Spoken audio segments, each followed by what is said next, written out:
Good afternoon बच्चों, ठीक है आप लोग। मैं यूपी सिंह मेट्रोलॉजी का लेक्चर नंबर 8 लेकर के आप लोगों के सामने प्रस्तुत हूं। अब तक हम लोगों ने मेट्रोलॉजी के पार्ट में लेसन में जो पढ़ा, मेटल्स क्या होते हैं, कोर्स क्या होते हैं, मिनरल्स क्या होते हैं, टाइप्स ऑफ कोर्स, और ओर से प्योर मेटल्स को एक्सट्रैक्ट करने में कौन कौन से स्टेप आते हैं।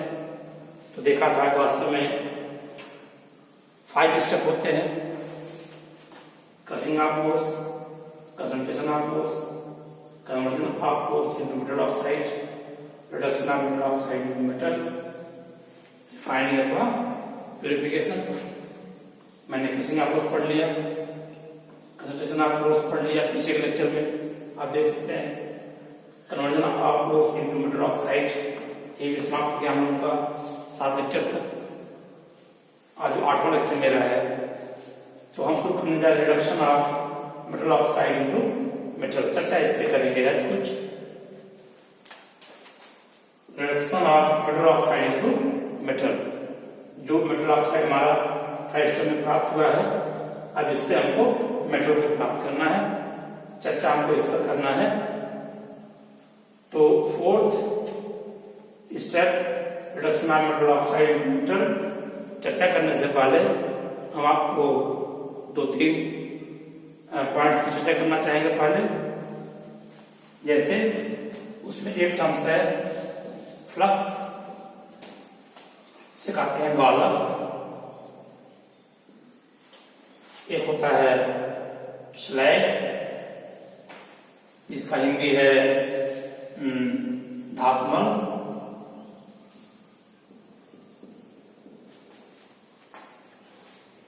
इसी में हम लोग पढ़ेंगे ब्लास्ट फर्नेस को, लेकिन इसको हम अगले लेक्चर बताएंगे आपको। तो देखिए फ्लक्स क्या चीज है, स्लैग क्या चीज है, बड़ा महत्वपूर्ण है। इससे क्वेश्चन पुट अप होते हैं क्वेश्चन में कि फ्लक्स क्या है, स्लैग क्या है, इसके बारे में कौन कौन से होते हैं। तो आप ये जानिएगा फ्लक्स क्या चीज है। तो देखिए इसकी नौबत कब आ रही है, या इसको हमको पढ़ना चाहते हैं जब थर्ड स्टेप मेरा समाप्त हो गया। थर्ड स्टेप क्या था? Conversion of course into metal oxide. इसमें हम लोगों ने देखा था 2 विधियां थी इसकी, एक रोस्टिंग थी और एक कैल्सिनेशन था। मैंने रोस्टिंग के द्वारा अथवा कैल्सिनेशन के द्वारा जो जहां संभव था मेटल ऑक्साइड को प्राप्त किया था। इतना ध्यान दीजिएगा, ये दोनों क्रियाएं कहां हुई थी हमारी, याद करिए, आपने बताया था रोस्टिंग कैल्सिनेशन जो क्रिया हुई थी, एक भट्ठी थी, एक फर्नेस था। कौन सा? रिवर्बरेटरी फर्नेस, परावर्तन भट्ठी में की गई थी। उसमें देखा था आपने भट्ठी में, मैंने जो रोस्टिंग था तो ऑक्सीजन के प्रेजेंस में, और जो कैल्सिनेशन किया गया था तो in the absence of oxygen, oxygen की उपस्थिति में गर्म किया गया था सीधे। तो कहते हैं जब उसको हम गर्म करते हैं, इस मामले में ये मेरा कोर्स था। अगर इसको पाउडर कोर्स था, पिसा हुआ कोर्स था, कोर्स को जो पिसा हुआ कोर्स था, इसको इसी को हम लोगों ने हीट किया था, गर्म किया था इसमें फर्नेस में, रिवर्बरेटरी में। तो कुछ इंप्योरिटी निकल गई थी, जो बचा था ऑक्साइड थे मेटल्स के, आपको ये अमोन प्राप्त किया था। इतना आप जानिएगा कि जो मेटल ऑक्साइड प्राप्त होता है,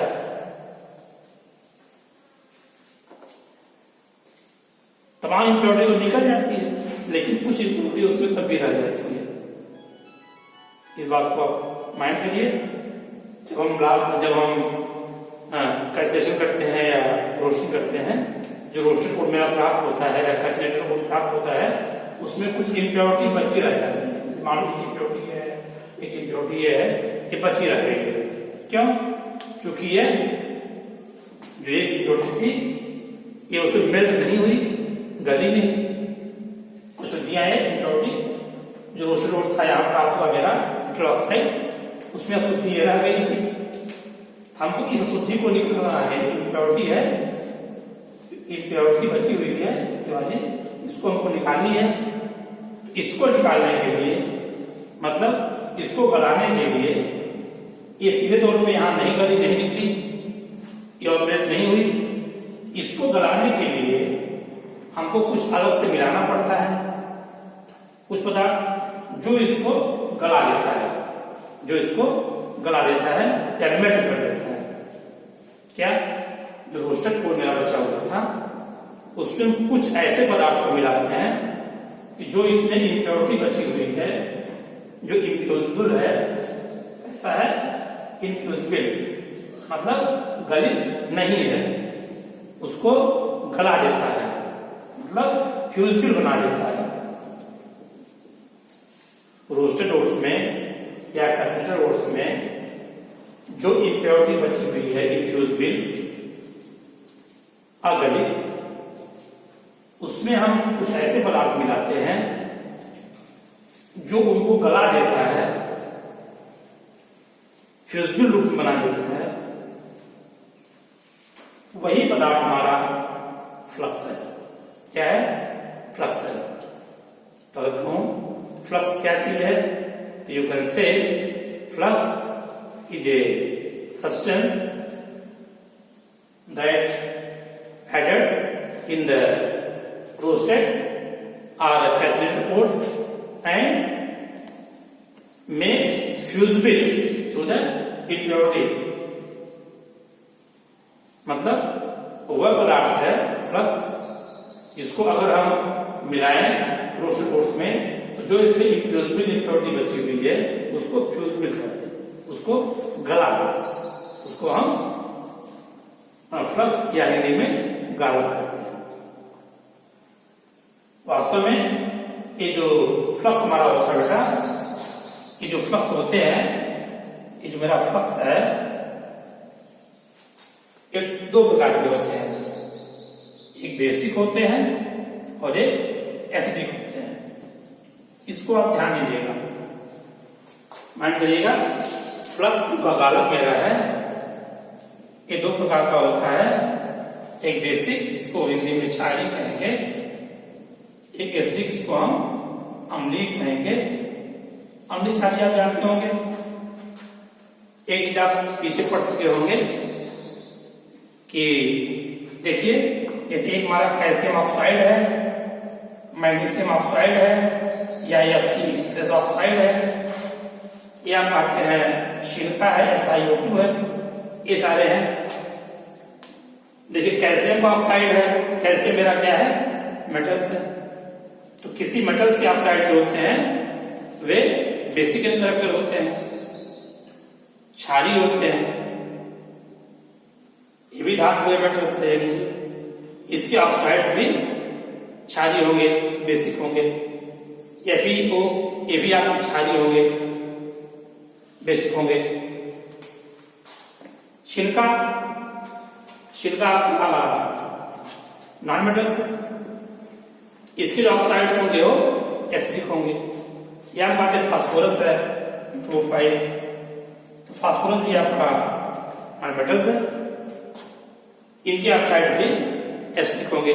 तो ये जो हमारे होंगे एसिडिक नेचर होंगे, ये हमारे होंगे बेसिक नेचर होंगे। तो एक का नेचर बेसिक है तो ये भी आपका एक फ्लक्स काम करेगा, एक फ्लक्स होता है, ये भी इम्प्योरिटी को दूर करती है। ये फ्लक्स है, कैसा है? बेसिक है। क्यों? क्योंकि इसका नेचर बेसिक है। ये एसिडिक है, इसका नेचर एसिडिक है, अम्लीय है। CO3 के रूप में रहता है, मान लीजिए कैल्शियम कार्बोनेट। NgO NgCO3 के रूप में रहता है, इसको मिला सकते हैं हम। लाइमस्टोन है, मैग्नीशियम कार्बोनेट है, ये सब हमारे होते हैं। वास्तव में CO3 होता है, CO को बना लेता है, NgCO3 NgO को बना लेता है। ये सारी बात है। तो कहने का मतलब ये है फ्लक्स क्या चीज आप कहोगे? फ्लक्स ऐसा पदार्थ है जिसको अगर हम जो इनफ्यूजिबल इम्प्योरिटी है रोस्टेड ओट्स के हमारे, अगर उसमें हम मिला दें तो वह इम्प्योरिटी को वह गला दे या उसको गला दे और मेल्ट कर दे और उसको हम निकाल लेते हैं। ये तो मेरा फ्लक्स है। दो तरह के होंगे, एक बेसिक होगा और एक एसिडिक होगा, क्षारीय होगा, अम्लीय होगा। क्षारीय कौन से होंगे? इनका नेचर बेसिक होगा, क्षारीय होगा, जैसे कैल्शियम कार्बोनेट्स है, कैल्शियम ऑक्साइड है, मैग्नीशियम ऑक्साइड है, ये सारे हमारे बेसिक कैरेक्टर्स के हैं, हमारे बेसिक फ्लक्स है। अम्लीय कौन से होंगे? एसिडिक कौन से होंगे? SiO2 है, H2O5 है। क्यों? क्योंकि SI हमारा नॉन मेटल्स है, इसकी ऑक्साइड अम्लीय होगी, इनके ऑक्साइड अम्लीय होते हैं। इतना ध्यान दीजिएगा। जैसे ये बात आती है किसको कहां मिलाएंगे, तो ये डिपेंड करता है कि जो मेरा ओर्स है, जो थर्ड स्टेप में प्राप्त हुआ मेटल ऑक्साइड, उसमें जो ओर्स मेरा प्राप्त हुआ कन्वर्टेड ऑक्साइड में मेटल ऑक्साइड में, उसकी इम्प्योरिटी किस टेंडेंसी की है, वो किस नेचर का है। जैसे हम कहते हैं, अगर हम कहते हैं कि हम पढ़ रहे हैं, कोई एक पढ़ रहे हैं मेटलर्जी, उसमें हम कहते हैं कि इम्प्योरिटी है सिलिका की है, SiO2 की है, ये अम्लीय नेचर है, एसिडिक है। इसमें जब हम मिलाएंगे तो हम किसी बेसिक को मिलाएंगे, मान लेते हैं कि CaO को मिला दें। अगर इम्प्योरिटी जो मिली हुई है अगर सिलिका की है, SiO2 की, एसिडिक नेचर में है, तो इसमें बेसिक फ्लक्स मिलाएंगे हम, एसिडिक के साथ बेसिक मिलाएंगे। और अगर मान लीजिए कहते हैं इसमें बेसिक है मिला हुआ है, कोई एक है इसमें बेसिक है, मान लो कहते हैं इसमें CaO का मिला हुआ है, इम्प्योरिटी है, तब इसमें एसिडिक मिलाएंगे, एसिडिक फ्लक्स मिलाएंगे। ये देखिए फ्लक्स है, ये फ्लक्स है, ये हमारी इम्प्योरिटी है। इम्प्योरिटी जो होगी अगर एसिडिक है तो बेसिक फ्लक्स मिलाएंगे, अगर इम्प्योरिटी बेसिक है तो एसिडिक फ्लक्स मिलाएंगे। होता क्या है, इससे क्रिया करेगा, रिएक्शन करेगा और इसके सिलिकेट बना देता है। क्या बना देगा? सिलिकेट बना देगा, CaSiO3 सिलिकेट बना देता है, CaSiO3। इसे मान लो कहते हैं अगर Mg का हो, हम कहते हैं अगर इम्प्योरिटी MgO का हो, इसमें अगर सिलिकेट मिलाएंगे, सिलिकेट मिलाएंगे क्या होगा? AMgSiO3 बना देगा, ये मैग्नीशियम सिलिकेट बना देगा, कैल्शियम सिलिकेट ऐसे बना देगा।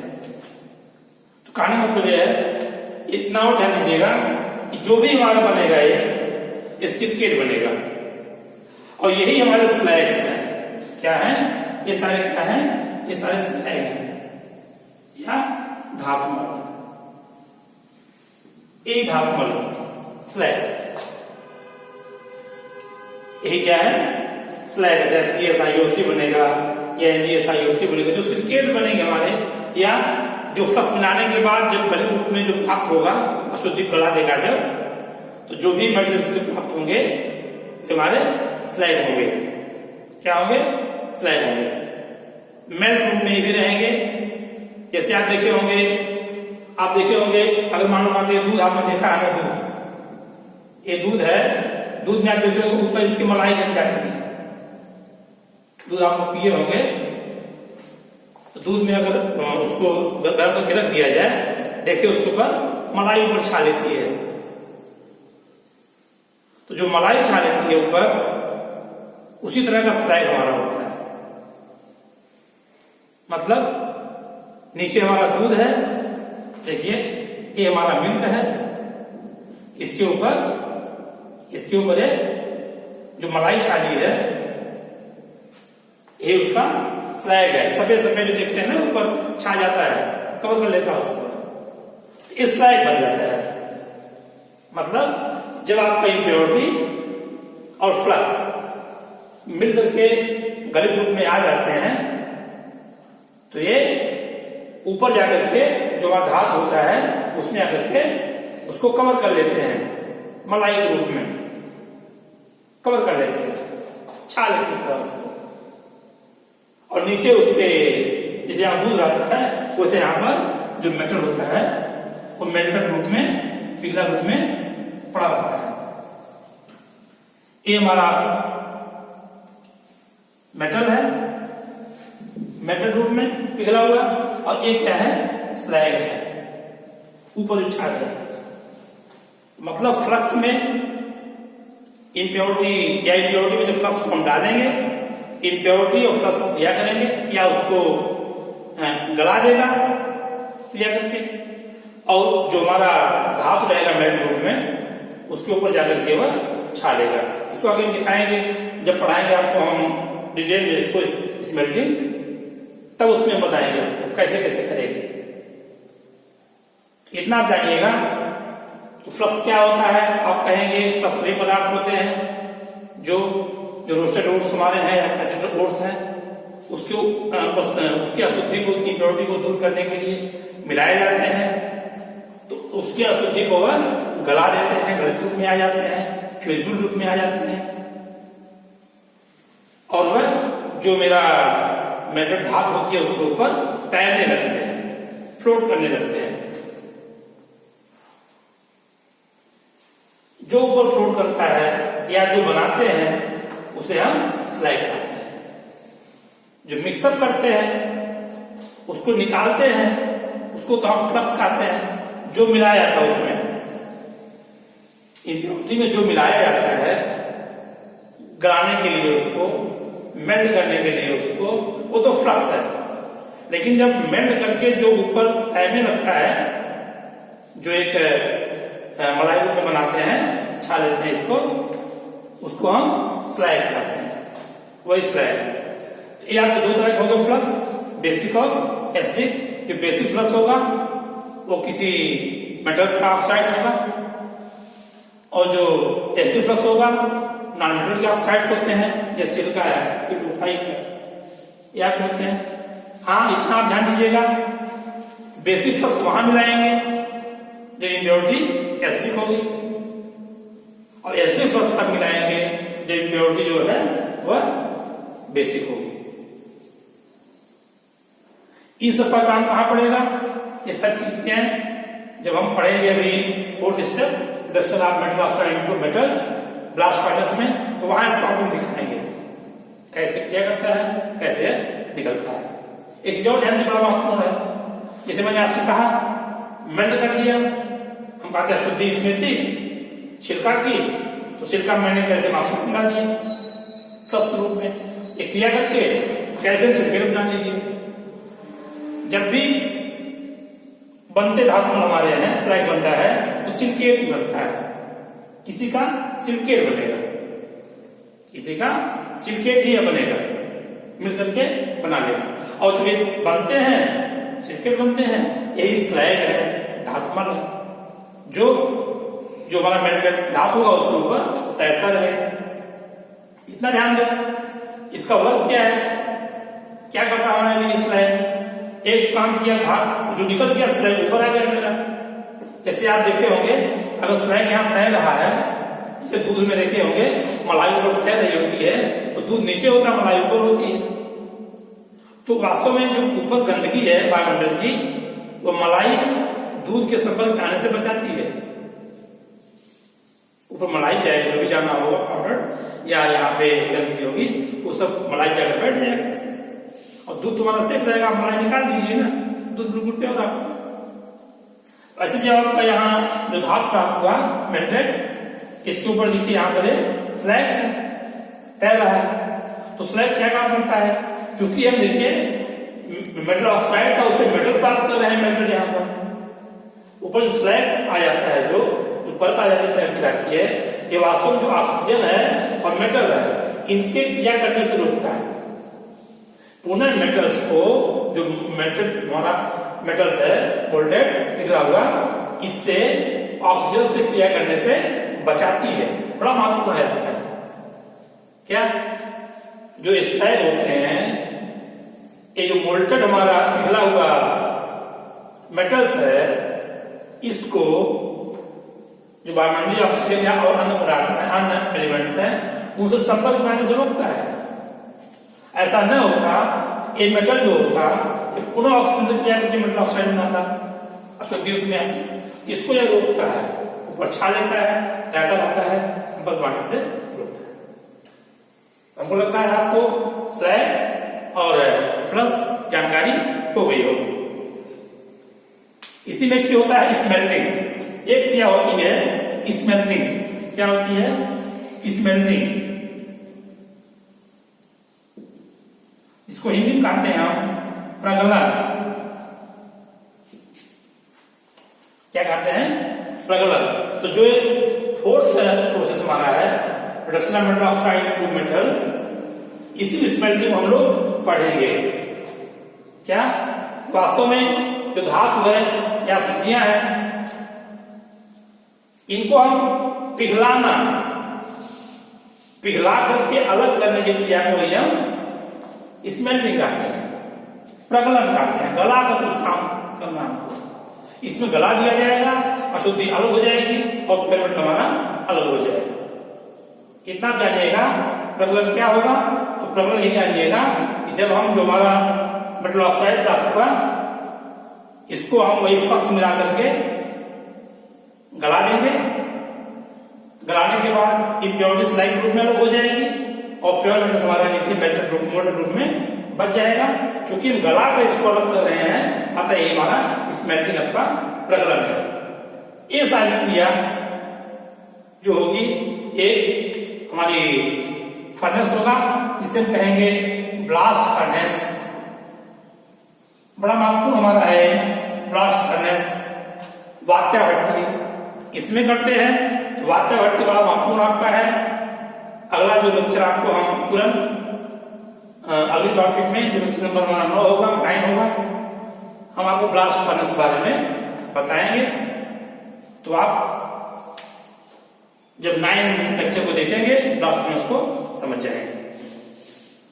हाँ, आप हमको लगता है कि 1 से 7 का लेक्चर को देखे होंगे, आपको समझ में आया होगा। यदि आपको अच्छा लगा हो तो आप प्लीज लाइक कर दीजिए, शेयर कर दीजिए और सब्सक्राइब कर लीजिएगा, बेल आइकन को दबा दीजिएगा। Thank you.